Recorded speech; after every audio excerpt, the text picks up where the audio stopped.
If you enjoy this episode of the Permaculture Podcast, become a member of the Patreon community.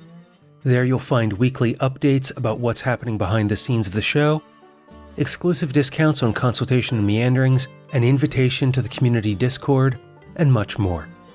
Join today at patreon.com/permaculturepodcast. This is the Permaculture Podcast. I'm Scott Mann.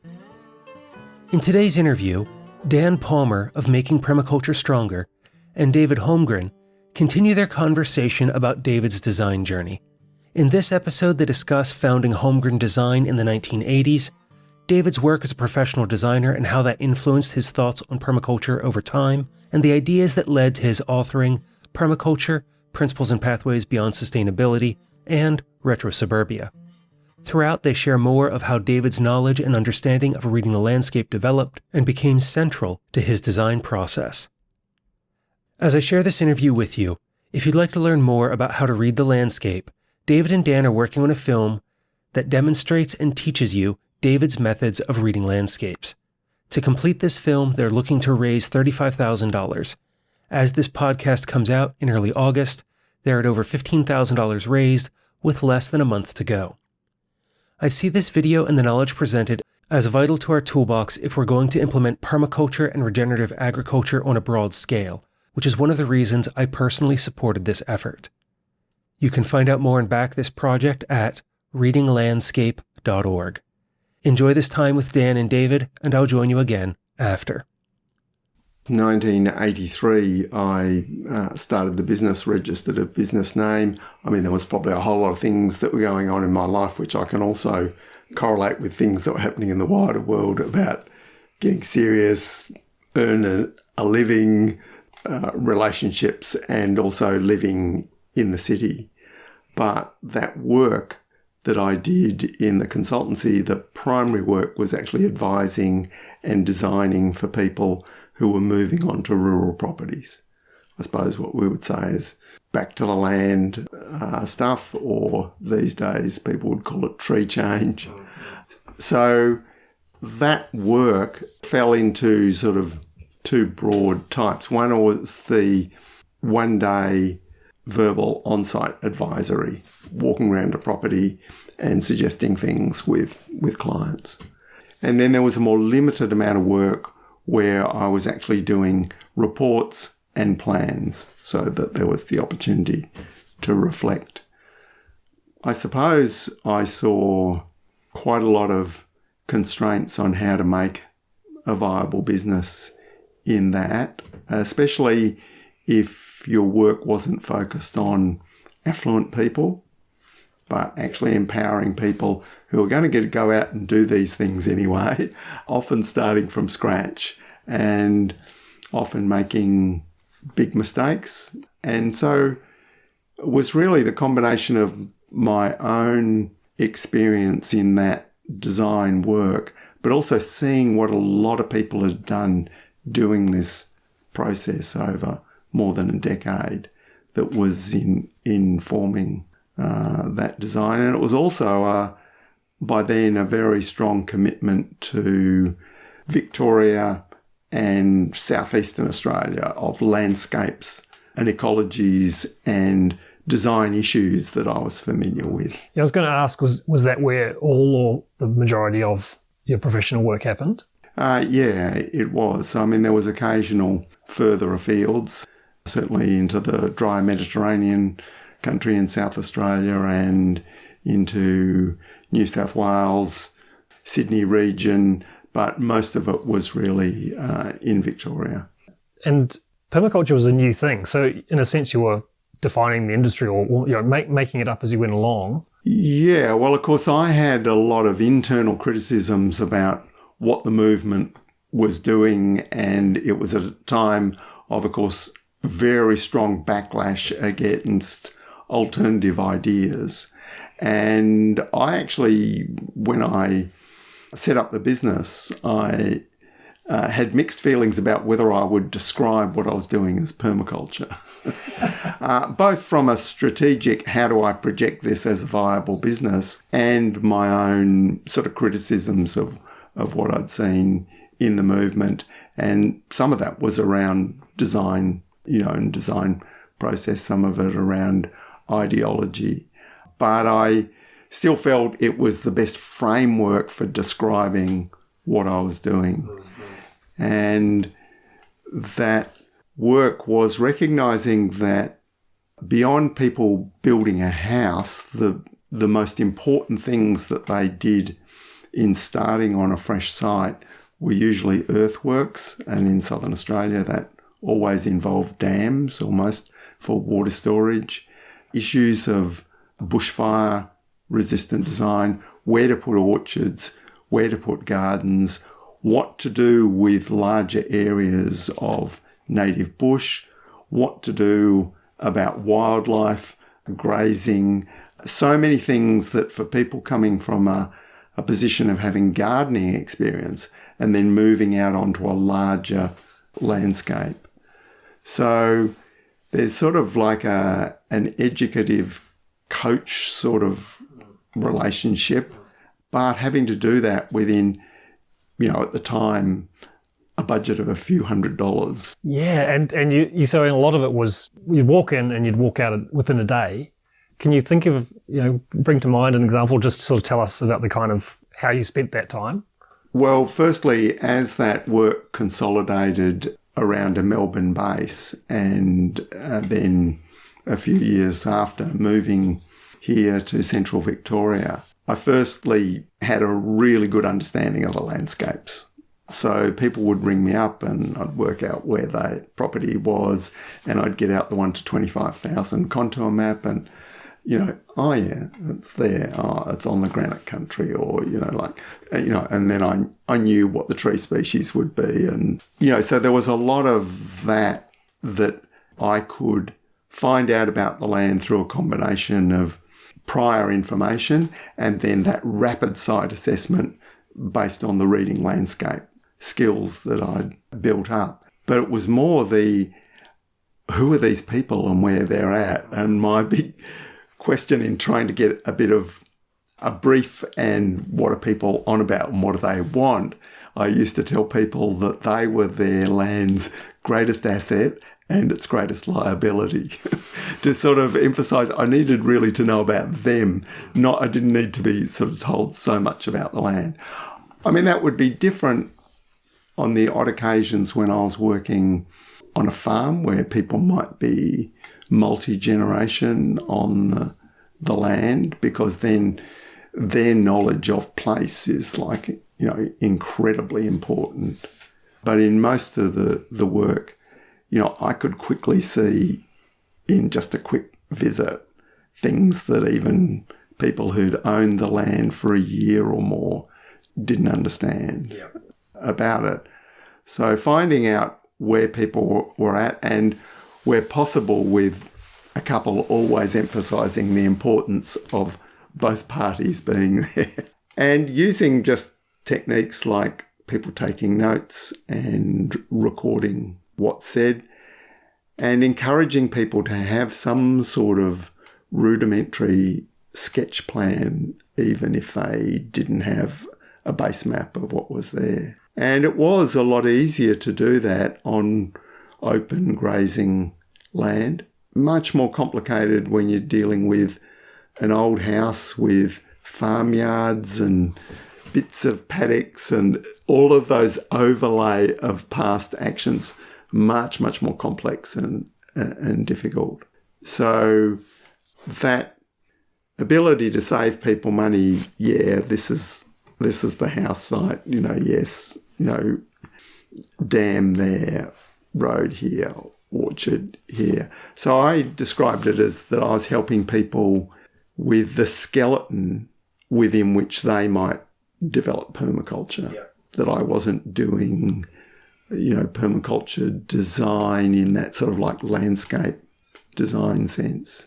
And the degree to which I got down to specification, it was often with some critical plant infrastructure like shelter belts and species. But a lot of that work then also carried over into supervision of earthworks, because you could justify spending maybe thousands of dollars in a few days with heavy machinery, and especially if you're doing house site, road, dam, soil works like deep ripping for trees, that you could justify being on site and do a whole lot more ad hoc design work with people as well through that process. And you could combine that with, if you had other labour on site, with doing handwork, finishing up on earthworks. So there was, and a lot of serendipitous sort of, oh, well, we've got rock there, or we can use that in this way, or all of those things that you only necessarily discover as you start a process. Yeah, for sure. Yeah. You know, that whole approach excites me so much, that like when it actually starts and you're crafting and making discoveries. Earlier when you're talking about it was harder when there was a lot of existing infrastructure, farmyards and old houses and stuff. That was one of the abilities you were cultivating, was the ability to sort of mentally delete superficial or things that could shift. Yeah, that balance with what is worth saving, what is needs through sort of frugality in terms of energy and materials conservation and respect for what exists, because anything that exists has some value, and yet not being boxed in where that's where the fences are. They're the rooms in the landscape, not necessarily. And one of the things I used to say to people is it's fine to leave a fence in the landscape that's in the wrong position if it's a decent fence for the time being, but to plant rows of trees along it, lock it into the landscape for maybe 100 years. So that dance of how much you sort of work around those things, how much you can first see what is underneath, independent of the things that have overlaid. And so I spent, quite a lot of energy, I suppose, ignoring the things that have been put on the landscape. But I remember a particular consultancy on a 10-acre property on the slopes of Mount Buninyong in Ballarat. And this was at the time that I was also doing broadacre research that led to trees on the treeless plains in the mid-80s. This property was basically 2 square paddocks surrounded by stone walls on steep slopes. And being on steep slopes is just automatically looking at everything in terms of contours. But there were these stone walls that were 120 years old or so. And the top paddock had been ploughed in the past for potatoes growing up and down the slope. And the soil had moved and filled to the top of the stone wall. So there was like a terrace across the land. And then there were blackwoods growing out of these stone walls that might have been 50 years old. And here I am trying to impose my contour pattern. And it was there that I sort of realised, oh no, this is like an old English field landscape with square drains. What people have done on the land in recent times is so changed it and embedded in it. That's actually that rectilinear pattern. We should work with this. And once I did that, everything just fell into place. And of course, it's actually soils that are themselves highly resistant to erosion. And so a lot of the things that we associate with working water on the contour didn't apply. There was nowhere to put dams. It's completely free draining soil, but beautiful tree growing soil. And it was an example of, that more extreme end that we're not so familiar with in rural Australia, where what people have done since white settlement has actually not just changed the land in, degraded ways, but has added something in the land. And of course, we can see lots of places where there's a middle path where we say, no, that's really an asset. That's a beautiful thing that can be incorporated. Rather than being dismissive of those past things. Because that dismissive nature I noticed was also something that owners do, you know, that people fall in love with a place, and especially if it's a place with a house and assets, and then they start being really disparaging about what the people did in the past. Got to change or... Got to put our stamp on this place. Yeah, of avoiding those types of things. I suppose with those small on-site advisory work, there was the ability to sort of mentally use the land system stuff I'd learnt from Hakai Tane, but it was mostly when doing larger farm consultancies where that came to the fore, with actually mapping the land in that way and then seeing how that could work with, okay, you've got an existing land use that's often grazing, where a tree is going to be added into that landscape. Yeah, I remember walking, I think it was Yandoit Farm, and you were explaining that a little bit and some of the different factors that you'd use to distinguish the different land units. Yeah, it's a subtle thing, and in some ways it's an art. It is possible, you know, to use some formal mapping structures to say, okay, this is that land type that's recognised in the mapping systems. But it's also sometimes just particular to property where you can make relatively simple distinctions. But sometimes, yes, like Yandoit Farm, they're quite complex, and they don't just reflect contours. You know, it's the underlying geology and movement of water through the underlying landscape, the hidden things that are shaping it as much as the form, as important as the form of the land is.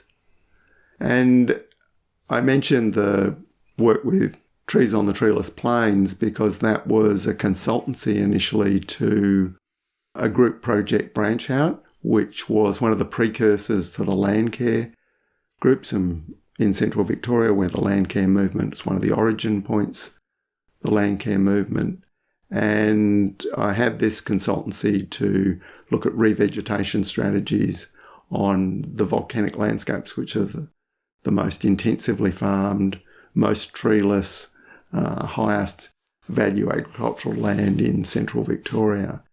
And in that process of that research, I went down every road you could drive down on the volcanic landscapes and went through another phase of reading the landscape and upskilling in being able to identify over 100 species of planted trees in the landscape. So using that skill to harvest more information and then doing sort of template designs for different land forms and different farm situations that involve tree fodder systems, shelter belt design, farm forestry, which became the design manual Trees on the Treeless Plains, which was initially only a sort of 100 copies made as part of the consultancy process, and then later in the 90s we actually published it as really a sort of permaculture design manual in disguise. Mm-hmm. Yeah, it's a great book. One I think that's, as far as I know, is underappreciated. Yeah, well, of course, it was part of what we were doing also with publishing of case study publishing rather than general books about general subjects. And, of course, there's a dearth of case study design because, well, there's only a limited number of people who think it's relevant to them to look at. But that work did throw me back into a greater amount of work with conventional farmers, and in that context I was the tree guy, you know, the tree expert, you know, designing tree systems. And yeah, so rather than it being identified as permaculture, but of course I was always bringing that permaculture design lens to all of that work. I also remember when you looked at the contour map before walking around Yandoit Farm, just looking at the contour map, it was a simple example of that prior work with reading landscape, but you could tell from the contours what the geology was if it drops off that steeply in that pattern after the flat, it's basalt and so on. And it seems like a lot of the value you were able to offer in these shorter consults, as well as the whole farm stuff, was things to you because of that past experience were no-brainers. You could see instantly, and it's like, well, a dam won't hold water there. It has to be somewhere over here. That to you are just... So I remember Morrison once talking about how he'd drive down someone's driveway, and by the time he arrived at the house, he had a whole lot of clarity about the suggestions. Yeah, a lot of that, of course, is because people are so disconnected from land, and it is different when people have a long familiarity with place and where that's multi-generational. Then there's sort of different sort of cultural issues that are more to the fore of, like, are trees, for example, even something that these people or this person would have a passion for, and in what way? What are the cultural context? Because, yeah, you've got other levels of knowledge. Oh, yeah, down that paddock, that fence line there. Yeah, down the bottom end of that turns into real wet pug there. But up here it's, a tractor would never get bogged in the winter. So, you've got knowledge, that would take me going out and looking at that landscape in detail, walking it, that someone's got that whole pattern of knowledge deeply embedded. So those are quite sort of different sorts of situations of what is it you can offer in those situations is different. And so there is a degree of specialisation there, that my specialisation was really in tree systems and in earthworks design. Whereas on a lot of small rural properties, it was interesting, after building a house, the most complex thing people would do is set up an irrigation system. And there wasn't really a trade that did that. You had plumbers at one end of the spectrum, and then you had irrigation engineers. And there was no one who designed and built small property irrigation systems. And, they can be quite technically complicated. And so, that was another area that I moved into because there was no one doing it. In the same way that strategically, when I set up Holmgren Design, I decided I wasn't going to do house designs, even though I was as much an ecological builder as an ecological farmer. In fact, I'd, already at that stage, worked on several houses and designed and built a massive solar house, on the south coast of New South Wales. And then in those early years, of course, we were developing Meliodora from buying the land in 85.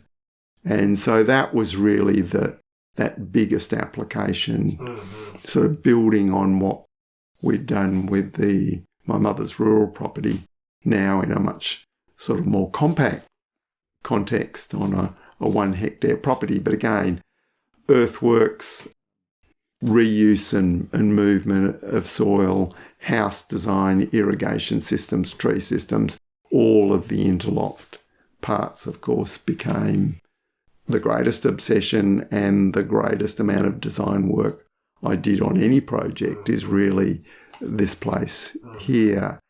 And I always saw it as being an example of my design work. I didn't want to be one of those architects who lived in a heritage house rather than a house that they'd designed.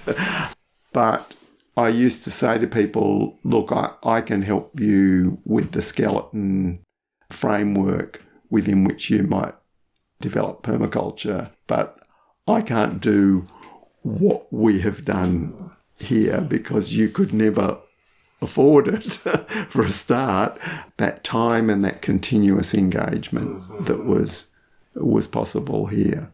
I guess not to mention that to take what you've done here and give it to someone else, it's not going to be the greatest fit. Like all those details really have to come out of individual engagement and reflect the people and the place and all the particular aspects of it.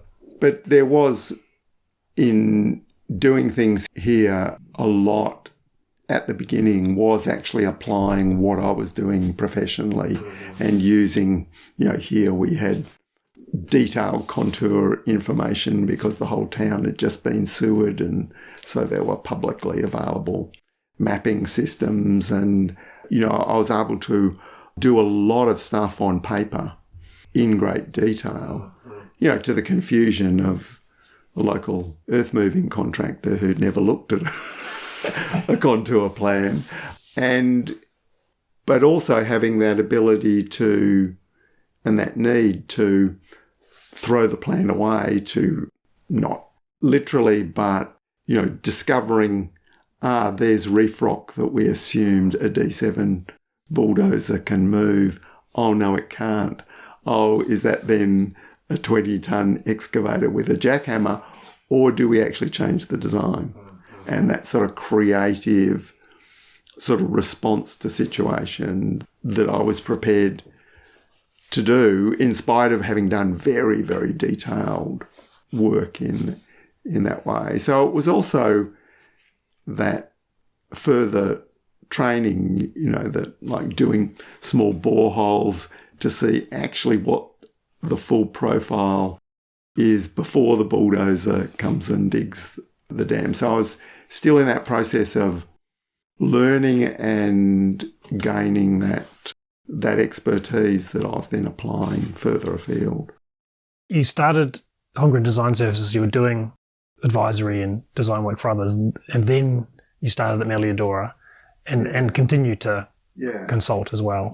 Yes, and the key project that I did immediately after doing the earthworks in 86 here at Meliadora was the Common Ground community, which was over at Seymour on very fragile, erosion-prone landscapes. And, I can remember sort of not quite reading them the Riot Act, but explaining that just because they had environmental sensibilities, what they were doing in building this large community with a lot of people who would come with vehicles and all these buildings was a massive impact on a landscape that had only ever had a few sheep walk across it, and a landscape that actually had tunnel erosion on it just from cycles of overgrazing and rabbit populations, and that what we were going to do with earthworks and all of the use and intensity was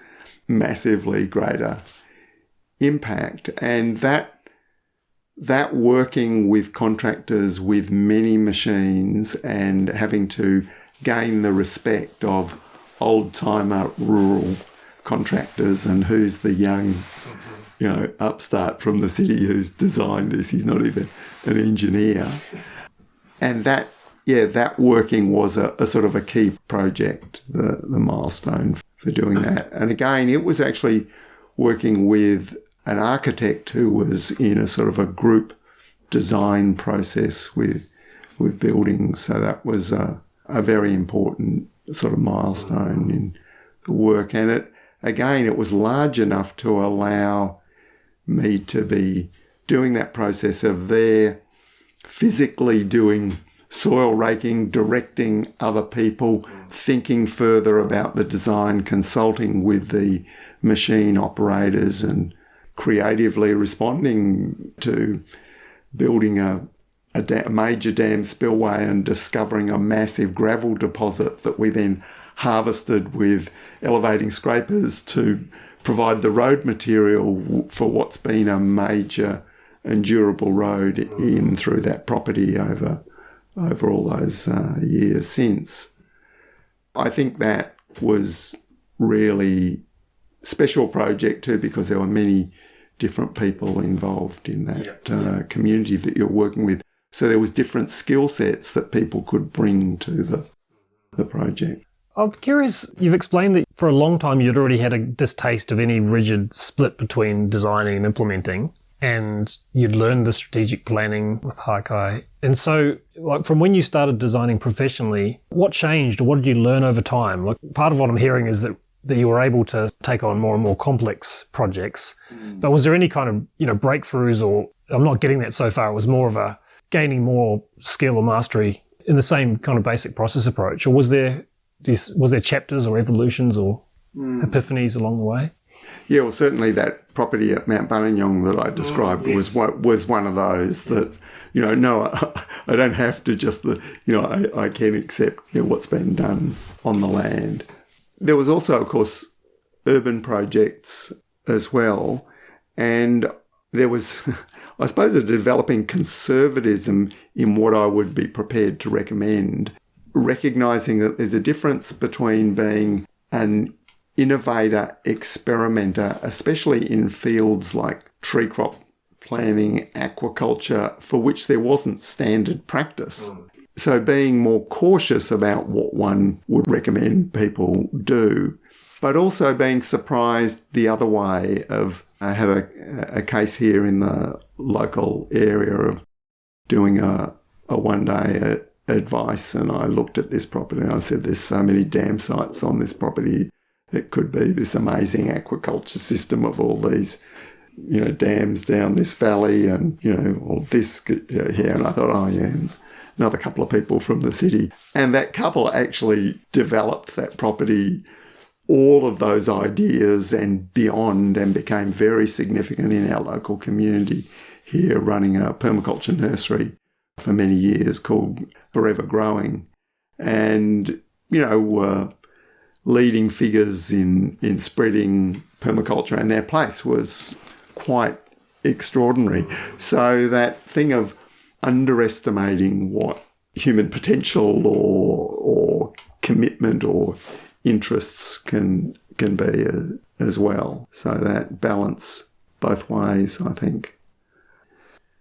During this period of working in professional design, and I take it that over time your focus has moved slowly more and more to publishing and speaking education. But during that period, how much design work were you doing? Was it full time? And yeah, look, it was only, I would say, the equivalent of a 1/3 time job. I saw that in the early years there was pretty much a 3-way split in what one would consider a working life between doing things ourselves, primarily here, Meliodora, me as gardener, builder. So really the household economy, which involved design, of course, constantly, but that wasn't professional or for money, and that there was 1/3 of my time was writing, speaking, teaching, and contributing to the emerging permaculture movement and voluntary work that a lot of it didn't involve design quite so much. Some of that did, but it was certainly not paid, a lot of that. And yeah, 1/3 was actually professional work, and most of that was design work. So that meant I didn't do, a huge number of consultancies, and especially the ones that involved extensive reports and plans were, often just a few a year. So over the time you might have done what's the ballpark? 50, 70, 100? Good question, because a lot of those on-site advisory ones don't have documented, they're just a sort of a sheet in a file, or in some notes or something. Yeah, I haven't looked at that, but it probably only would have been 30 of those a year at the peak. So there was larger consultancy projects, including at Ceres, City Farm, a 10-year strategy plan for Ceres in the late 80s. And then in the 90s, a plan for the long-established Collingwood Children's Farm to sort of revamp or reshape that. And there were consultancies for catchment authorities and things that mostly building on that Trees on the Treeless Plains work. So, yeah, it was really using that experience, and then in the late 80s I was doing a little bit more teaching about permaculture, and of course I was getting understandings of how permaculture design was being taught in permaculture design courses.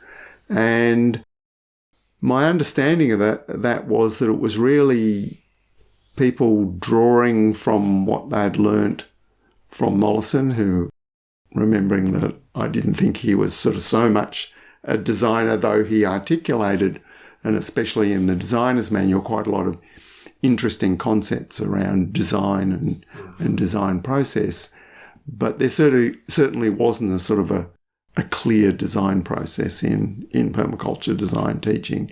And many teachers were drawing on landscape design, architecture, to a very limited extent planning, but mostly landscape architecture design or landscape gardening design methods to sort of try and draw those together with permaculture ideas. And in the 1990, I think it was, I agreed to participate for the first time in teaching on a permaculture design course, and started on that journey of both discovering what this first decade of permaculture design courses were about, that lineage, how it had expressed itself, and taught with some of the more experienced permaculture teachers, and started to sort of see how people were teaching design process at the same time that I was, of course, exploring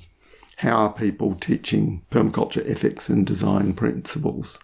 And so that design principles work was very important for me in the 90s, that eventually led to the book Principles and Pathways Beyond Sustainability a decade later.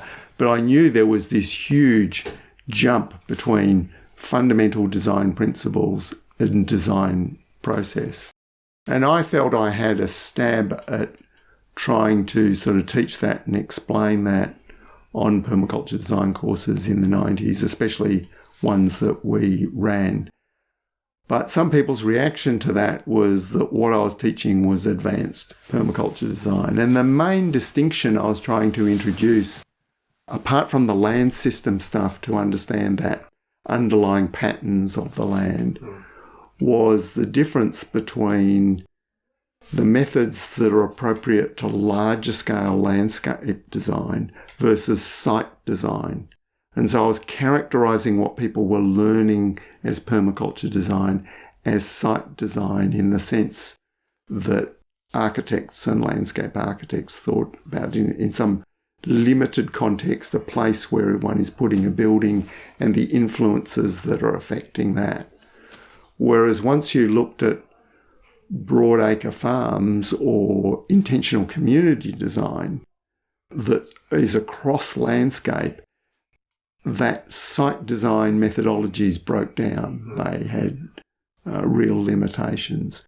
So I was trying to introduce those sort of landscape design and site design as a sort of ways of thinking about things. And of course, a lot of the work I'd done as a consultant actually informed how to do those site design processes, and, you know, recognising the patterns of, okay, what comes before what, and what has to all be done simultaneously, and then what can fall out from that process and be left to later. So I was introducing a lot of the learnings I had from that process of doing professional design. But of course, I was also at the same time de-emphasising on permaculture design courses the sort of vaguely ridiculous idea that these courses were a training for people to be professional designers, and more that design as a literacy that we use in our lives. And so whether that's, you know, designing your own garden or reviewing your living circumstances and working out how maybe things can be rearranged or change direction in some way, and being able to use design thinking in that way. So a lot of that was sort of stepping back and looking at it in more fundamental design principles, rather than here we're going to design landscapes for people. And did that impact other teachers? Do you feel like that made any kind of difference to what you'd seen previously and some of your concerns with what was being taught in his design process on PDCs? Yeah, I think it did with the people I worked with. But again, like consultancy, I was fairly slow and small solutions. We didn't do, massive numbers of those courses in the 90s. We did one a year, and we developed a team that we were working with. But I think a lot of that influence really didn't come about till after publication of Principles and Pathways Beyond Sustainability, and also doing a lot more teaching both around Australia and internationally. So it was really a sort of a slow feed-in and small influences. And you were saying with the design principles, which have had a massive impact, clearly, on permaculture as a whole around the world, they were kind of a stepping back from what process you might use to design this particular place. Do you have a perspective on how that gap is being bridged? Are people taking the principles and able to kind of translate those into different contexts, from designing your own backyard to designing your life to... Yes, well, I think that's a very important story of how that has emerged more recently, and could talk further about that. But there was, for me, a major step between that process and what also was happening in the 90s was the development of the Friars Forest eco-village. And that was, again, design and implementation, but in the role of being a developer and sort of managing project management and bringing together all of those skills that I developed, but also working in a team of people. So that really, in some ways, brought me face to face with all of the regulatory structures in a much more detailed way that I had avoided like the plague through most of my design work, because I really wanted to work in that free, creative area of the things that didn't require regulation. And to some extent, it's one of the reasons I sort of also got out of design work, because a lot of those things like earthworks, dams and everything have become much more regulated. And I can remember the day when the Day Dam, 1 megalitre dam built with the D7 bulldozer and cost $1,000 to build, turned into a $2,000 dam because now it needed an engineer to sign off on a whole lot of very basic paperwork things, and that doubled the cost of building those dams. So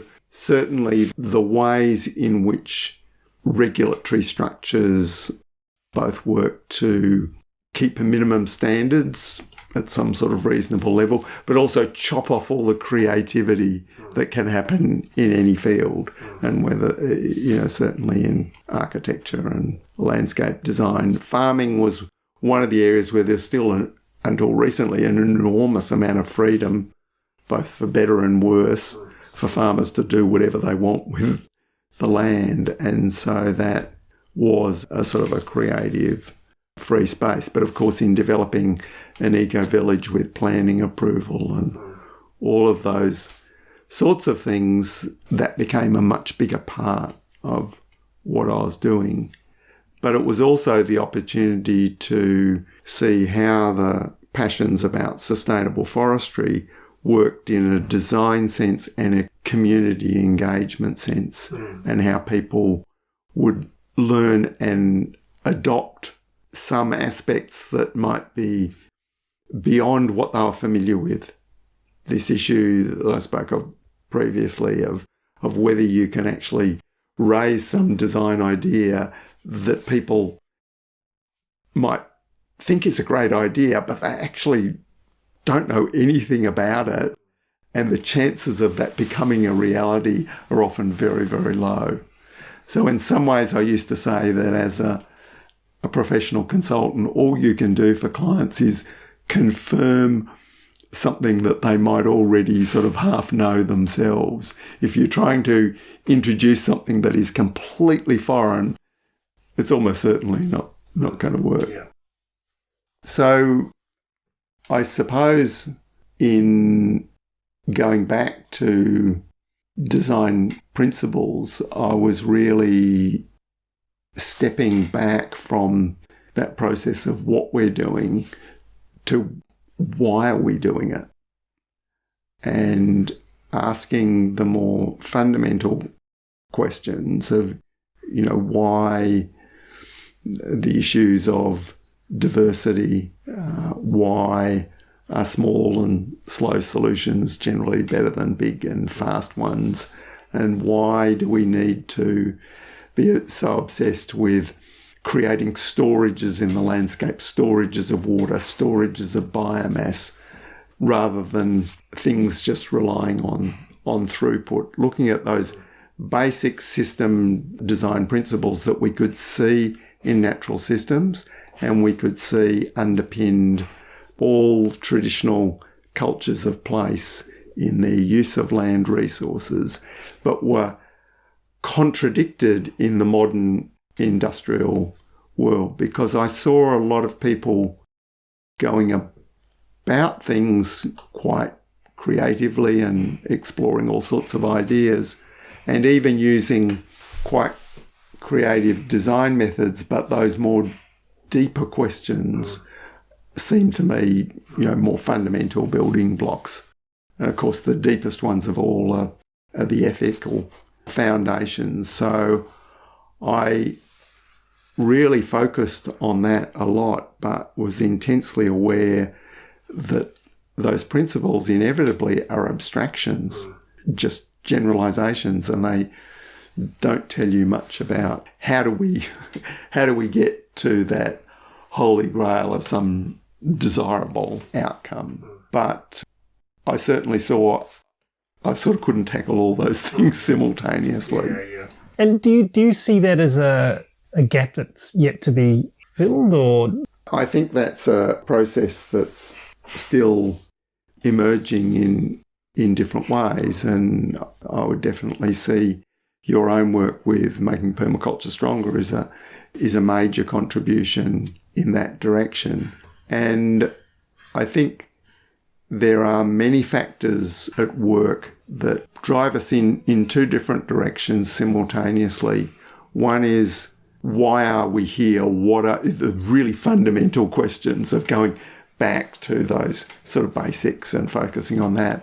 And the other, with chaotic, rapid unfolding change of circumstances, almost a sense of appearing to abrogate design or planning or any forethought and just responding to what's coming over the hill at us. Yeah. And so we're sort of pulled, in a sense, away from that solid space of some confident thinking ahead, planning ahead, knowing what's going to happen.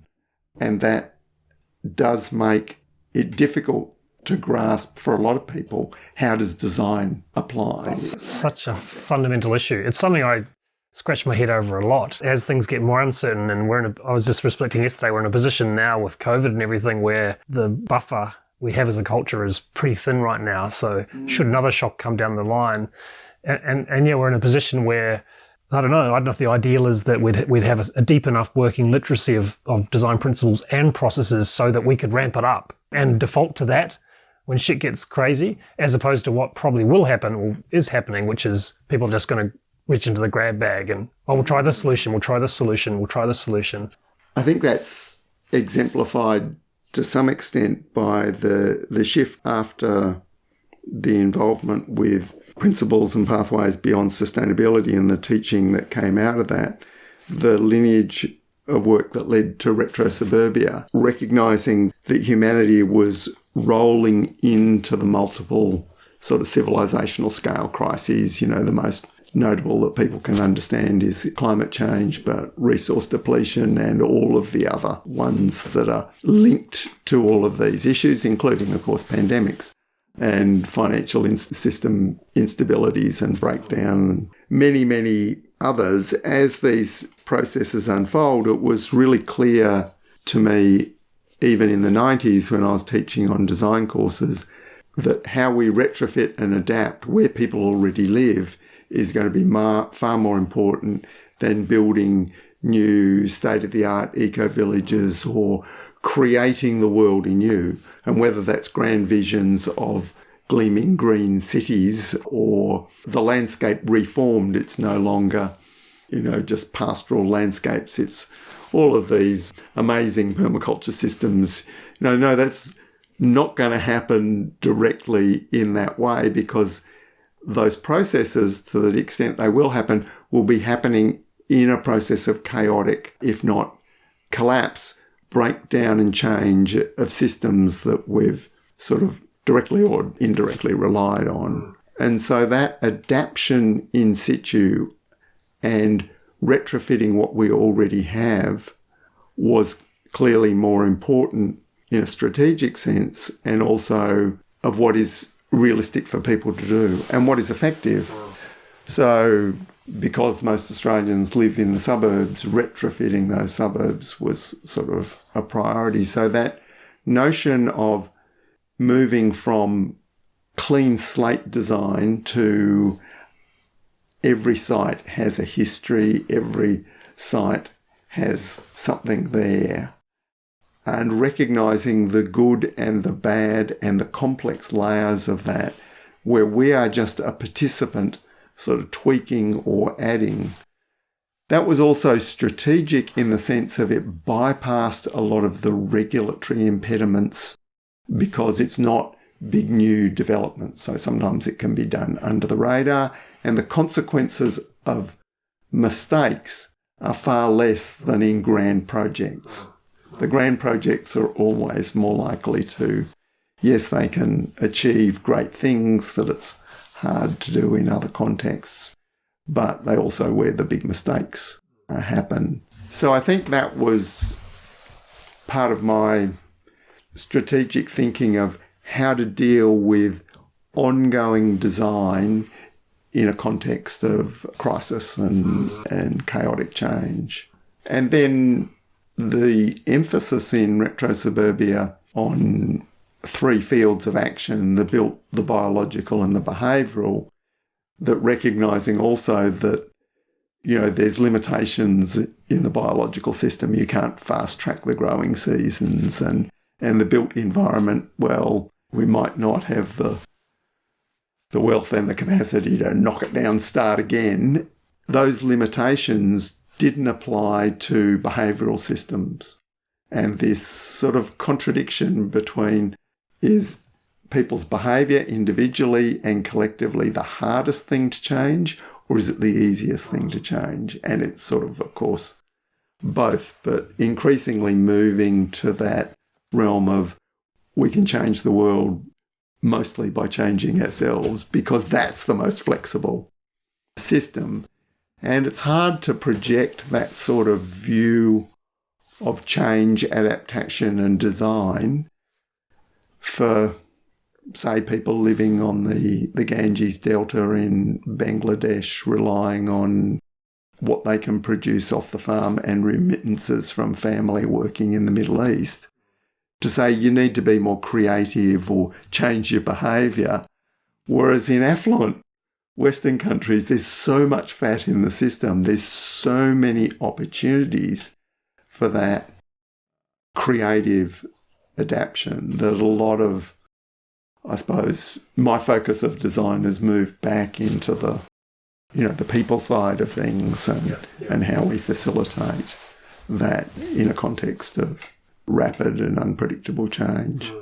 Reminds me of our mutual colleague Joel Meadows' refrain about how often we default to a green solution, or we'll design a better house or get more solar panels, when so much of this is around human behaviour and management, and the huge scope there to massively reduce consumption and all that side of it. Yeah, and if you can take behaviour out of the good, bad, moral judgment, right, wrong, and see it as a design problem, and be able to stand back and look at one's situation and treat inappropriate behaviours as worn out pair of shoes or shoes that no longer fit or were badly designed, that we can get another behaviour that fits the situation. Yeah. So in that sense, I think design thinking can help so much in breaking down a lot of those sort of moral, emotional blocking points that happen when we try and look at, the behavioural. Yeah, totally. No, I honestly hadn't appreciated, the strategic brilliance of the approach in Retro Suburbia. How it's landing for me now, in a way, it's supporting people to get things happening in a context where they need to do something, and along the way discerning these different fields, biological, behavioural, and because they're retrofitting what's already there, like you're saying, it reduces the scope for huge mistakes. It also forces you to pay attention to what's already there because it's there and you're changing it.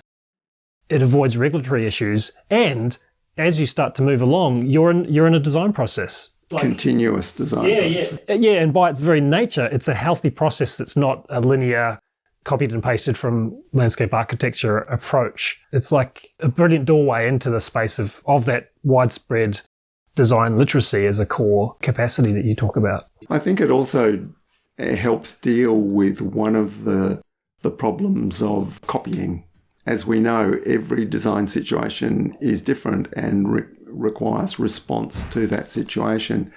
But the template and pattern of suburbia across whole suburbs and landscapes and especially, where there's similar street layout and houses of similar age, there is literally that lower level by which people do things of, oh, look, they did that there, we can copy that.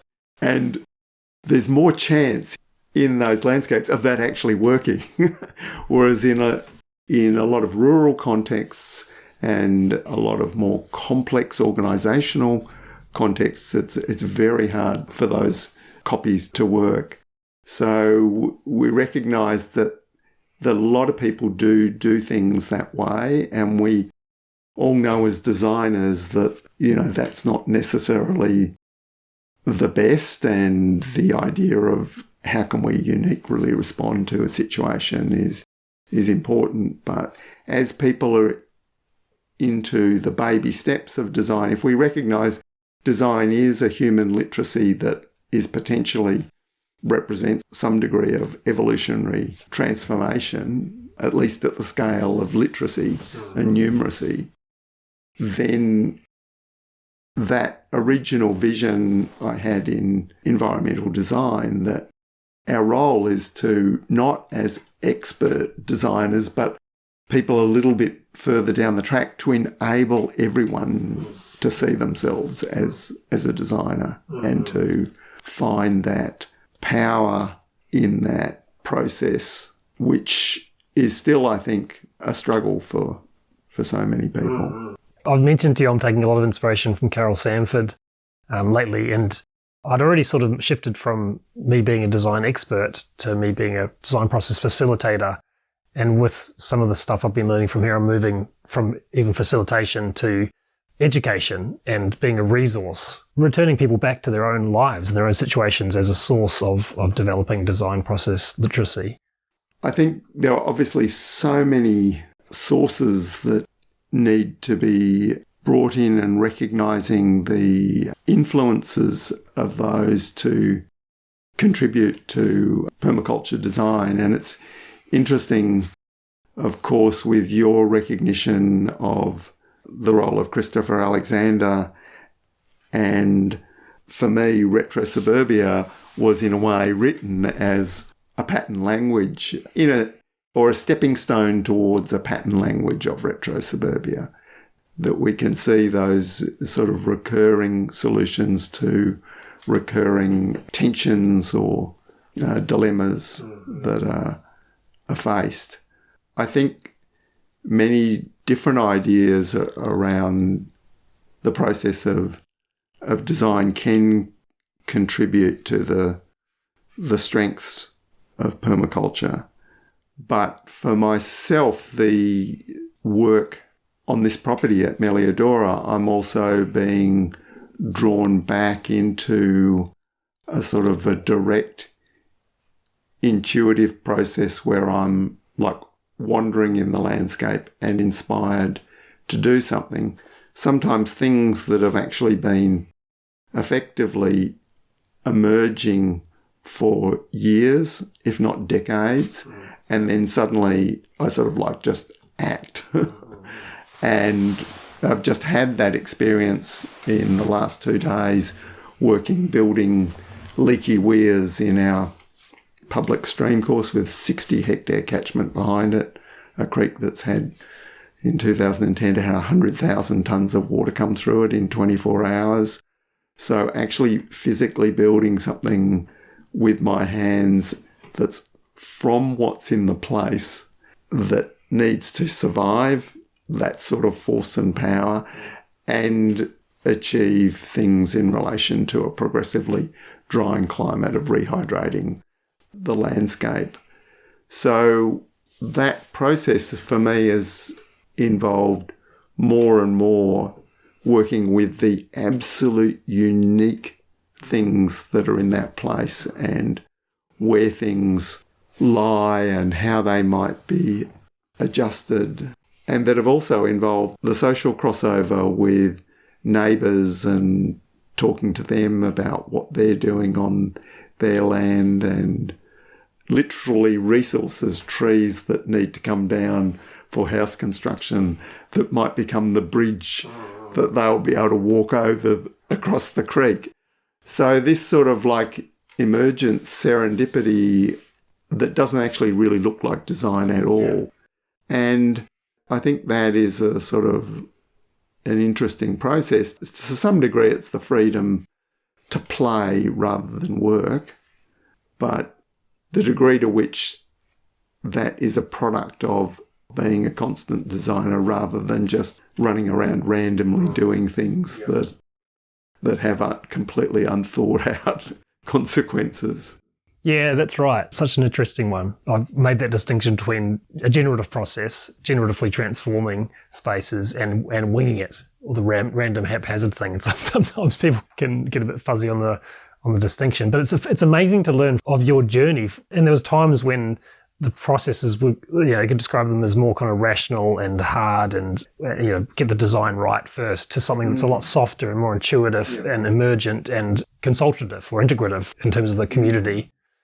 But of course, it's not like that's the antithesis of a more structured approach. It benefits from it. Yeah, I do go back to that statement that's attributed to Eisenhower about planning being essential, but plans are useless. And I think that's nice because it comes from someone who's so hard-nosed, like out of the military, and constantly toying with the work to understand and have vision to see what is not, to imagine, and the force to be able to project and direct that, and at the same time being open and vulnerable and participating as just a participant in a process. And of course, those things are like constant. They appear to be complete contradictions of one another, and maybe that's why the dance of design is so difficult in some ways, because it plays with all of those. Yeah. Okay, David. Well, this has been an incredible chance to hear about your experience with permaculture design process over the decades. And as we bring this to a close, it'd be wonderful to hear any closing thoughts or reflections from you. Yeah, well, I think not just because we're in a pandemic at the moment, but because it's the culmination of expectations from the beginnings of permaculture about a world of unfolding crises, and that design, that is the context for design now, that the ability to imagine a place, a situation emerging to something different to what we see now is, of course, fundamental to design. And it's also the source of hope, not in a naive sense of fantasy, but without the power of imagination that depends, as Wendell Berry said, on affection for something and imagining it growing or transforming or evolving, then it's not possible to be effective designers. So designers do require, obviously, imagination, and that's one of the greatest resources that design and especially permaculture can contribute in this time of chaotic change. And I think that can be seen in the sort of friendly, adaptable, achievable changes that we've talked about in Retro Suburbia, and in my Aussie Street story of showing how this happens in my imaginary street, or more dramatically in the novel that we've just published by Linda Woodrow called 470, which is a cli-fi climate change science fiction, but has permaculture all threaded through it, and showing how people adapt and change what they have when those crises hit. So in some ways it brings design as actually central to response to crisis, rather than it being a peripheral luxury. It's actually the great strength that we can bring to situations of unprecedented surprise. And I think in small but diverse ways, that's actually sort of being shown up with the pandemic too, and whether that's household changing what they do and businesses changing what they do, moving from management and focus on just repeating cycles to know, oh, we have to go back to the drawing board. We have to redesign something. We have to retrofit something. That is now the continuous action we'll be engaged with, and it can be incredibly empowering. And you see part of permaculture's potential as being able to resource others in terms of moving into that? Well, I think permaculture is still one of the strongest lineages in doing that, from ad hoc, unfunded development projects in third world villages where people are scratching what's around that we can use to do some basic function, to creatively thinking ahead, thinking about other contexts, because so much in permaculture for so many decades has been ignoring the current signals in the economy of how to do something that's proper and effective, and saying, yeah, but how will this work in a world of less? How will this work in a climate changed world? And without having those answers, that discipline to be always thinking about the future, always thinking about emergent possibilities, both good and bad, or however we characterise them, I think permaculture can contribute a great deal to that process. Beautiful. David Holmgren, thank you very much. You're welcome. And that was David Holmgren and Dan Palmer. Find out more about the development of David's demonstration site and other work at meliadora.com. You can dive deep into David's principles and pick up many of his books, including Retro Suburbia and the revised edition of Permaculture Principles and Pathways, at permacultureprinciples.com. Dan and his always amazing work are at makingpermaculturestronger.net. After speaking with hundreds of guests over the years and trading thousands of emails and phone calls with listeners to the show, every person I've been in contact with shared a unique story of how they discovered permaculture, learned design, and then implemented these ideas in their lives and in the landscape. I found it interesting in these interviews between Dan and David that, even as a co-originator of permaculture, David's journey changed and developed so much over time, from those earliest days with Bill and developing the concepts that became permaculture, to deepening his design understanding in conversations and mentorship with Hake Tane, the decades as a professional designer at Holmgren Design, and the implementation at his mother's property in Meliadora.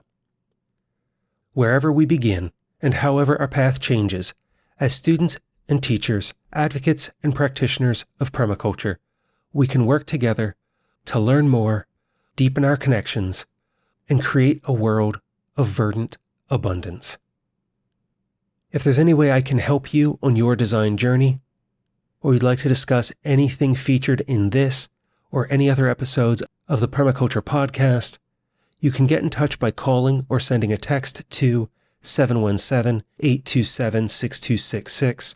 You can email me, show@thepermaculturepodcast.com, or if you prefer and would like to send a letter along with some support for the Summer to Fall fundraiser, my address is Scottman, 210 East Fairfax Street, number 300, Falls Church, Virginia, 22046.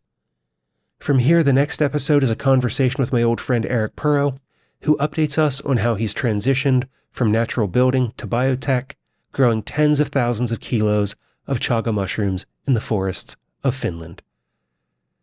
Until the next time our paths cross, spend each day exploring your design journey while taking care of Earth, yourself, and each other.